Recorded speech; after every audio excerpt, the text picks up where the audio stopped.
Release that hand down to the mat. চোখ বন্ধ, নিঃশ্বাস গভীর, হৃদয় শান্ত। ব্যস্ত টাইমস স্কোয়ারে হাজারো মানুষের একসাথে ধ্যান প্রমাণ করে কোলাহলের মাঝেও শান্তি সম্ভব। শুধু দরকার একটু সময়, একটু নিজেকে ফিরে পাওয়ার চেষ্টা। নিউ ইয়র্ক সিটির হৃদয় টাইমস স্কোয়ার, নিউ ইয়র্ক সিটির সবচেয়ে ব্যস্ত, সবচেয়ে কোলাহলময় জায়গা এটি, যেখানে গ্রীষ্মকালীন সূর্যোৎসবকে কেন্দ্র করে আয়োজন করা হয় মাইন্ড ওভার ম্যাডনেস ইয়োগার। বছরের সবচেয়ে দীর্ঘ দিন 20 জুন, আর সেই দিনটি গ্রীষ্মকালীন সূর্য দিবস। এক অভিনব আয়োজন যেখানে শহরের কোলাহলকে ছাপিয়ে মানুষ খুঁজে নেয় নিজের ভেতরের শান্তি।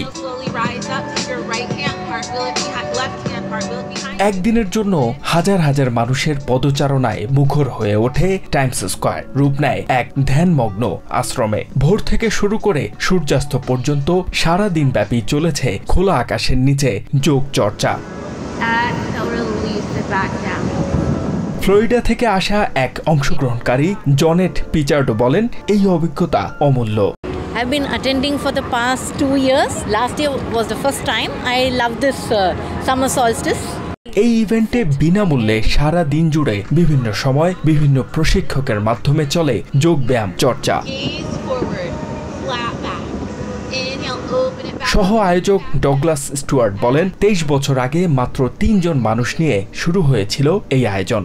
We came up with this idea of let's just see if we can bring yoga in Times Square to help everybody feel good. এবার টাইমস স্কোয়ারে এই যোগব্যায়াম চর্চায় মানসিক ও শারীরিক শান্তির খোঁজে যোগ দেন 9000-এর বেশি মানুষ। এবার প্রথমবারের মতো এই যোগ উৎসবে যোগ দেন প্যাট্রিক রেগান ও তার স্ত্রী। I spent a lot of time in Manhattan over the past decade, so this is kind of probably the most fun I would have had outside. It's kind of a nice, refreshing change. It's you tune everything out. It's magical. ভারতের মাটিতে জন্ম নেয়া যোগব্যায়াম আজ সারা বিশ্বের জন্য শরীর, মন ও আত্মার আরোগ্যের এক পথ। একদিকে সময়, অন্যদিকে স্থান, সবকিছুকে জয় করে টাইমস স্কোয়ারে ভেসে বেড়ায় আত্মজয়ী মানুষের নিঃশব্দ প্রার্থনা। সূর্য যখন আকাশে আর মানুষ যখন নিঃশ্বাসে ফিরে পায় নিজেকে, তখনই বোঝা যায় বিশ্বভরা কোলাহলের মাঝেও শান্তির পথ খোলা থাকে যোগের অনুশীলনে।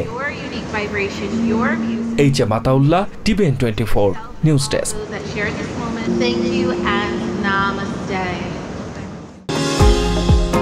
নিউ ইয়র্ক থেকে সম্প্রচারিত TVN 24 টেলিভিশন বিশ্বজুড়ে বাঙালির কণ্ঠস্বর।